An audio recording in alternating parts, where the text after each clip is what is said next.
everyone. I'm Kaylee Hultgren, Associate Publisher of Content and Awards at Chief Marketer in PR News.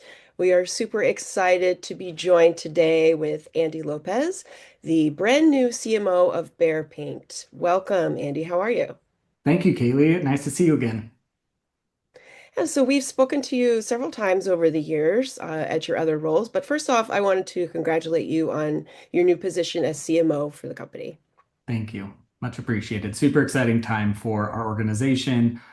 Super excited to just continue, all the amazing things that we've done from a marketing perspective to really put the consumer at the center of everything we do, whether that's a DIYer or a professional. There's just so much opportunity to continue to provide some best-in-class experiences for them, and Behr is the brand to be able to do it. So excited to be able to work with the team at large in order to continue to make that happen. Excellent. So first off, let's talk a little bit about your new role and responsibilities. I believe you have product strategy and innovation beyond marketing with this role. How does that change your day to day? Yeah, so I think, the role really has been elevated to ensure that we are truly putting the consumer at the center of everything that we do. And in order to be able to do that, we really have to think about the end-to-end experience. And so what that means is, all of the insights that we are gathering up front is not only driving our marketing strategy and our execution from a campaign standpoint, but it's also driving how we're thinking about the segments that we want to go after, the products that we want to be able to develop for those segments, and then how does that really streamline and connect to what we put out there to the consumers that we're going after, again, whether that's a DIYer or a pro.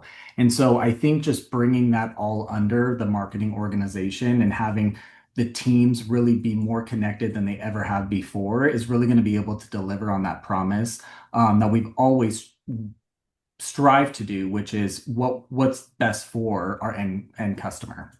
Mhm. So what are your major plans? You talked a little bit about this already so far, but for the brand in the coming year and beyond, and maybe if you could reference some of the things, some of the recent programs that have been successful that you might want to continue. Definitely. So, I think one is what we just talked about, which is creating that connectivity and making sure that we're bringing the best in class experience to our audience and to the customers that are buying our product. An example of that is really looking at our digital transformation, and it's really a journey that we're on. It's not kind of a one-stop shop. Last year, we created a AI tool in partnership with Google called Chat Hue. And the purpose of that was we understand that color is one of the largest pain points that happen on the consumer journey. It could be a super overwhelming process. And our goal really was to be able to take that data, understand what those pain points are, and develop a solution that's really going to solve those pain points and not just create technology for technology's sake. And so Chat Hue was launched last October. We've continued to optimize it based on consumer insights. So one of the things that we saw was that people wanted to visualize the color that we were recommending in their space. And so what we did was we quickly created a visualizer within the tool for people to use, and we saw our customer satisfaction score jump 15%. And so instead of just developing an AI tool that can solve everything at once, we really took a strategic approach to start with just interior paint, just color, and really build and expand beyond that, that is totally driven by consumer behavior and it being live on our website. So that was one example of a tool that really was solving kind of that customer pain point. In addition to that digital evolution and that digital journey that we're on, we really optimized our website. We just launched it last week in order to be a color destination. Prior to us launching this new website, it was really focused around, really built as almost a e-commerce site that people can determine on where they're coming in at, kind of decide what info they're interested in or what info they're looking for. But again, leveraging the data that we had, we knew the most time spent and the most engaged consumers were really focused around color. And so, although Chat Hue helps you narrow in on color, it's just as important for our brand to show up when people are looking for that inspiration. And so now when you go to behr.com, it really creates that color destination. You're able to kind of navigate the site to be able to understand, do you want to look at kind of the color wall in a digital platform like you would see at the Home Depot, or do you want to be able to leverage Chat Hue as a tool in order to really focus in on one color? Or do you want just project inspiration, depending on the project that you're working on? What are some color palettes that work specifically for that project that can drive some of that inspiration and help make this color selection process a lot easier? So that all came from insights, customer insights, where color was the sort of source of insecurity, right? Can you talk a little bit Correct. about that? Yeah, so based on our journey insights that we have, color was the favorite part of the process, but it was also the most difficult part of the process. And so when we dug in deeper to those insights, understand, okay, what does that mean? It was that color at the start, the inspiration, going to different social platforms, understanding the possibilities of what could be was very exciting to consumers. You know, that process didn't feel overwhelming at the start. The most difficult process of that was when you actually had to put a stake in the ground on one color. That's when the anxiety hit. That's when the overwhelming felt, am I making the right choice? What's the validation that I can get? There's so many different options of white. There's so many different options of different hue families. And so that's where we really wanted to focus our effort on is, okay, on the difficult piece of the process, what can we do as a brand to truly solve that? And that's where we really narrowed in on Chat Hue to be able to have something that is scalable that can really help people narrow in and solve that specific pain point. Mhm. Do you have any evidence of these tools actually shortening the purchase journey? And what kind of information is that, or what kind of evidence do you have? Yeah, I think the evidence that we have is not necessarily just shortening, the purchase journey. The evidence that we have and that we're looking at is the time spent within the chat queue Hmm. and what high value actions are they doing within that experience. And so we are seeing an uptick in paint still is a very large category that's purchased in store. So what we're seeing is people are getting through the process of Chat Hue and they're putting in their zip code to identify where the closest Home Depot is, which is great indication for us that, hey, we've made them narrow in on a color that they feel confident about, whether they're purchasing it at the store or purchasing it on HomeDepot.com. And Hmm. so that's been a great assessment to understand how our tool is working. I think also just understanding what we initially wanted it to do, which was narrow in on interior paint colors, was working, but also identifying, as I mentioned, the visualizer, what that could do, and what people were looking for there. We also have a roadmap of what else we want to do on the platform, which is, exterior colors. It's also, understanding how we can offer product support. So we're really just continuing to leverage real consumer data in real time in order to make these optimizations and just seeing the success work based on usage, based on customer satisfaction, and based on some of those high value actions that I mentioned. Hmm. A lot of websites are facing lower traffic numbers because of AI search AI answer engines, excuse me, and AI search. So is this in part a way, like building all these tools and connecting them to your website experience? Is it in part a way to create some defense from that sort of your product and your colors and your tools being boiled down to an answer in an A large AI language model, tool? yeah. Yeah. Yeah, I think what we're trying to do is really optimize the experience. And at the end of the day, we do want to offer something that is very unique to Bear. And so I think when you think about what our platform is able to offer within ChatHue versus what you can get on some of the other large language models, and mind you that we are working with Google and we're working with Gemini and their cloud services in order to feed into this, but we have proprietary data at Behr. If you think about our scale with Home Depot and the 2,000 stores that Behr is available in, we have a lot of color hit data that gives us a lot of great insights as far as what colors are being used, both from a geography standpoint, but we also understand a lot of trends and insights that really help us understand what colors are best used for different projects. And Hmm. so, in order to get to a point where you are able to engage this with this tool, is we're offering very specific Behr colors that work exactly with what you're looking for and what you're hoping to get out of it, so that when you go into the store, it's seamless and it's connected, and you won't have any issues finding that color. Hmm. Right now, when you go on any of these other large language models, it's offering you a wide range of different colors, different brands, some colors that aren't even available in store. And so our goal is to just continue to figure out how can we be unique? What value prop can we add that Hmm. is a unique experience for people that are specifically looking to tackle a painting project? And how can we just be their coach throughout that process? Hmm. Um, so we're talked a little bit about AI, how AI fits into the consumer-facing tools that you've created. Are you using AI within your marketing organization for efficiencies or strategy or anything similar? Yeah, we are always looking at tools that could help make us even more productive than we are today. And I think that's been the baseline of how we've approached some of these tools that are out there is really understanding, are there things that we can do to help uh, provide more productivity so that our teams are not only able to work on the amazing things that they're working on, but they're able to do even more of that at scale and at a much faster rate. And so that's really our goal, is to understand how can these tools help make our organization more efficient, more productive. But then it's also being mindful that we always want to ensure that our brand is showing up in the way that meets the standards of when we're not using AI. And so I think that's been another really focus area for us, as some of the teams are exploring with some of these AI tools.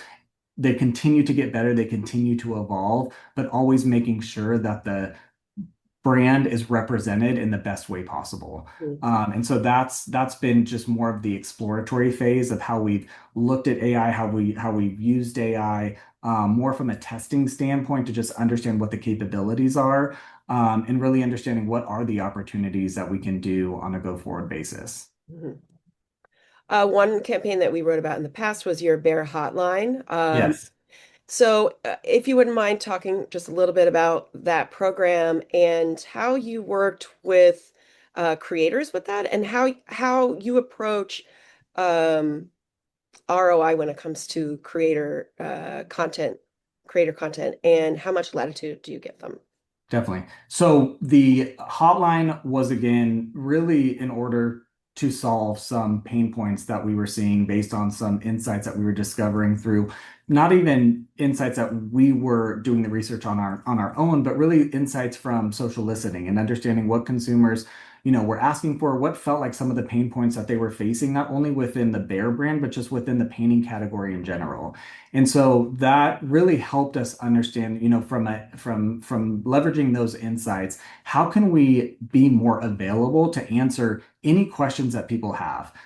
Because not all the same knowledge is being transferred down by generation, in order to have the same DIY skill set that some of the other generations had, at the same kind of age when they were buying a new house or they were taking on, new projects for their home. And so, really, what we wanted to be is that coach to really help them throughout that process. And that's really what established the idea of the hotline, and the way that we thought we could even bring that to life and amplify it in an even bigger way was through partnering with some of these creators that were really within the space for DIY, but also in other areas too, whether that's from a, financial perspective, design standpoint. And so we really wanted to make sure that the content creators that we had some diversification in what their offerings were, so that we can really answer as many questions as possible, no matter what the question is, whether it was picking out a new color, what sheen to use, which white to use if my house is north facing light versus, in a different position. So we really wanted to be able to answer as many questions as possible. And the creators we're already huge fans of the brand. And so we give our creators a lot of latitude as far as what they're able to do, as it relates to our brand. We work with them on what the objective is, what we are trying to communicate, what we are trying to achieve. But we always want the message to feel very authentic to what they're trying to achieve on their platform. And I think that's really critical from a brand standpoint, is we want to make sure that our creators are partnering with us, but they feel like the content that they're putting out there is authentic to who they are and what their goals are and what they are trying to achieve to their audiences. Because that's the whole point of why brands hire creators, right? It's not, if I just want to do a message about Bear, then we publish that on our own platform. So I think you have to be very sensitive and mindful to what the creators are also trying to achieve, and really work together as a partner in order to create the best content that's going to perform the best as well. Yeah, and more people are more likely to believe creators as long as they stick to they're authentic within their own world. People are more they want to hear it more from other people than the brand. Exactly. It's that third party validation. Yeah. And even with the AI tool that we put together with ChatHugh, when people are choosing color, they almost just need that little, it's just a little validation. They don't need the most highest end designer to tell them it's this color. Some people are looking for that and they will hire a designer for that. But some people just need that little validation in order to say, hey, I feel good about choosing this color. Because at the end of the day, we want it to be the person's choice, because they're the ones that are living with it and they're the ones that have that story, that narrative of why they chose that color. So we never want to take that away. We just want to be an assisted tool, whether they're getting ideas to provide to their designer, where they're getting ideas to provide to their pro, or if they're taking the project themselves. It's not to replace any of that. It's only to help guide them and make them feel confident in whatever color they choose, however they're planning to tackle the project. Are you going to continue to court DIYers, or are you expanding to other different audiences? Yeah, so DIY is a segment that we have always gone after. We have always been in the spirit of DIY. That's how our brand started. But over the last several years, we've had significant gains with our pro audience, and we're super excited about some of the traction that we are getting with the pro audience. We just made Kills exclusive at Home Depot from a big box perspective last year. That's been a great way for us to really bring the power of both of our brands together in order to offer pros a one-stop shop for their projects as well. So again, like, everything that we're doing goes back to what can we do to really help our end user. Mhm. And that's really at the focus and at the forefront of all that we're doing. So pro continues to be a segment that we're going to go after. And there's a lot of different professional, painters. You have a pro painter, designer and architects are part of our pro strategy as well. And so there's a lot of different ways that our brand can show up in a way that really is beneficial for them, depending on what they're looking for from a brand like Behr. Mhm. And just to touch a bit on your Home Depot partnership, that's been, I think it's 45 years maybe. Yeah. So, what's the benefit of that exclusivity that you have with them, and what is like, potential challenge? Yeah, I think the benefit is that we truly have an amazing partnership with their team across their entire organization, not only from, the merchants and the team that's driving the specific paint department, but also within their marketing team and how we're going to market with different campaigns, how we're going after certain areas where we feel like there's growth opportunities in different segments, how we're partnering, because Home Depot is taking a very consumer-centric approach as well as far as whatever they're doing. And so I think the biggest benefit for us is just how we can really work with each other as an extension of each of our teams in order to help grow our brand and help grow Home Depot overall. And so I think that those synergies, that passion, that excitement, really plays amazing together when we're thinking of new ideas and new initiatives that are really going to help the business grow. Mm. Let me close out with a couple of questions about the CMO role in general. So, not every company has a CMO. Some are changing the name, putting the name growth in there because that is more and more that is an important part of the CMO role. Uh, Behr Pain is obviously supporting the CMO role itself. What do you think that says about the company itself and the marketing role within the business?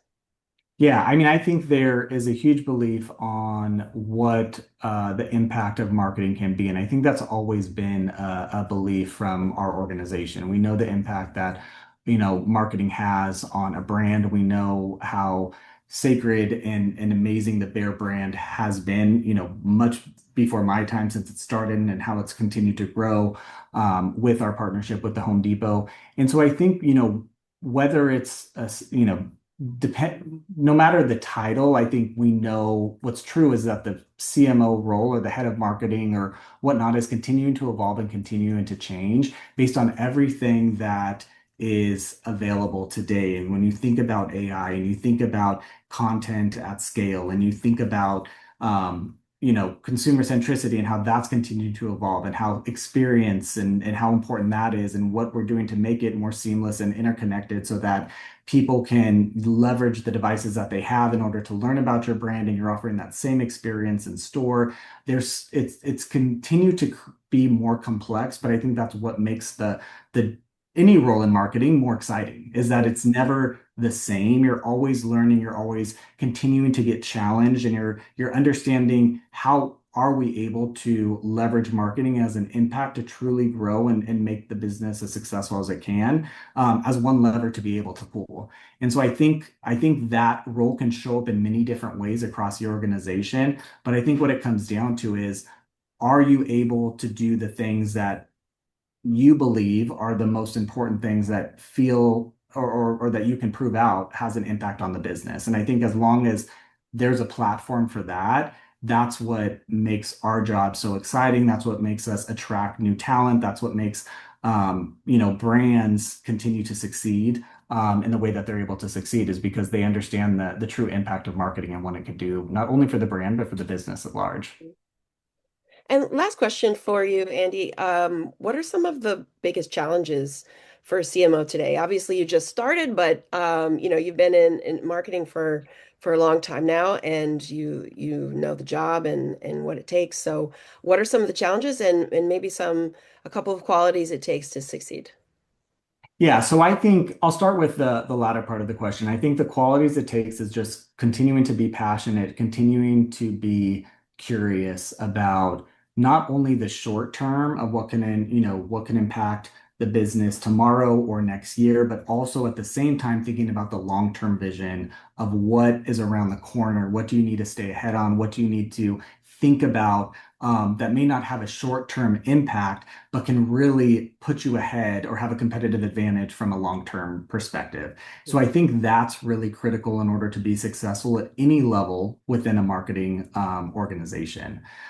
From a challenge perspective, there's so much uh, evolving, and we kind of hit on this as far as what the role of CMO and how it's evolved. And I think again, like taking out just at any level of marketing, you're continuing to have to understand what are the different things that you need to consider, what are the new tools that you have to learn, what are the new ways of measuring, impact, and be able to really take all of that and understand how does it apply for your business and your larger team and your organization because it's not a one size fits all approach. I've been in many rooms and many different discussions with other marketing leaders across other organizations, and it's never this like silver bullet that's like this is it. If we all did this, we would all be amazing marketers. We would all be amazing, amazing within our organization. So I think you have to really understand, no matter where you're at in your role, no matter which organization you're at from a marketing perspective,